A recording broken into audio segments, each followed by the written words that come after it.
Okay, so just quit complaining. Yes, it's hot out, and it's going to be hot through the summer, and you have two choices.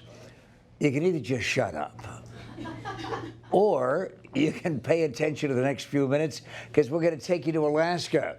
Well, when I say we, I'm just going to be asking questions about a remarkable place in the United States, Shelby Donley.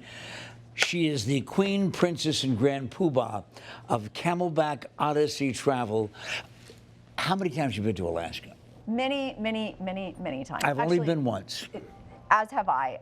And I will tell you why, I haven't been more often, is it's such a short season. So if you're thinking about going summertime, late May to early September, that's your window. Well, it's certainly perfect if you live in Arizona, right? Perfect. And when you go, though, a lot of folks are just automatically saying, yeah, there's snow and ice and mountains and so on. But it's a remarkable place just to look at. Well, you have to think about the landmass and the size of it, because you'll actually get different climates, particularly if you enjoy it on a cruise. You may experience things, certainly not as hot as what we have here, but I always tell people dress in layers, because you're going to see all different types of topography and climates. And wildlife. And wildlife, it's amazing. When you go, we went on a cruise, and it was the Inland Passage. Mm-hmm. And so we were surrounded by glaciers and creatures of the north, but we didn't get a chance to get off and do much other than visit a couple of port towns.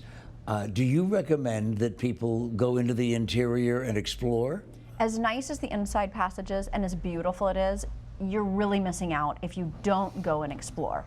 I mean, you can do everything from dog sledding to actually hiking on the glaciers. You can take helicopters in. There is no shortage of things to do. Well, let's talk about the choices that we have, though. We're talking about cruises, mm-hmm. and we can cruise around or inside Alaska. Mm-hmm. How else can we go? Well, I do prefer cruising, simply because it's so much easier logistically to get from point A to point B, and it's so much more pleasant because you're talking about covering a lot of ground. And these are the kinds of sights that you see. Not bad. And there are a number of cruise ships and cruise companies that offer different choices, right, Shelby? There really are. It can certainly be any level of something that's very family friendly, all the way up to the most luxurious experience you can imagine. There's really something for everybody, depending on what you're looking for.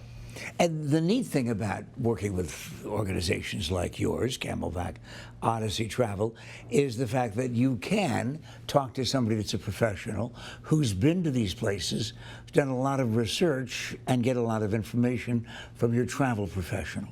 That's what we're here for. I have a lot of people calling and asking me about the train trips, and they want to do the train trips in Alaska. And the reality is, we really need to let them know what that experience is like and condition them for that. So that way people know what they're buying before they go. And we also do matchmaking to make sure you're on the right cruise ship with the right amount of people and the right activities. You're in the travel business, so there's no question about the fact that you've done a lot of cruising. I have.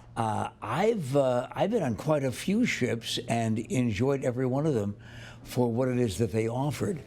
But there are a lot of people who are hesitant about going on cruises because they think that it's still so formal and so stodgy, and that you can't just lay back and relax. That's not true. It's really not true, particularly in Alaska, because of the type of activities and more active days. People are even more casual than what you would get, say, on a cruise in Europe. Not only that, but the cruise industry as a whole has really started to dial back the formal nights and the jacket and tie dinners. You're seeing a much more country club casual onboard experience, even in the most luxurious lines. And you also have a choice of who to dine with or who not to dine with. It used to be kind of rigid, isn't it? Yeah, there's really a lot of options. You could do everything from dining in a Nobu style restaurant with just you and your guest, or if you wanted to mix and mingle with people, that's an option too. But that rigidity that you're talking about has really gone away in cruising. Okay, let's wrap this up then financially. What is the low price on a cruise and the high price? It goes from what to Alaska? In Alaska, you're probably looking at about $1,000 per person on your low end. On your high end, well, We can go all the way up, Pat. We can go to believe about $50,000. That's when you're talking about unlimited, right? That is correct. And that's how a lot of people describe Alaska. We did it for you in our travel segment that we bring you every Tuesday on the Daily Mix. No!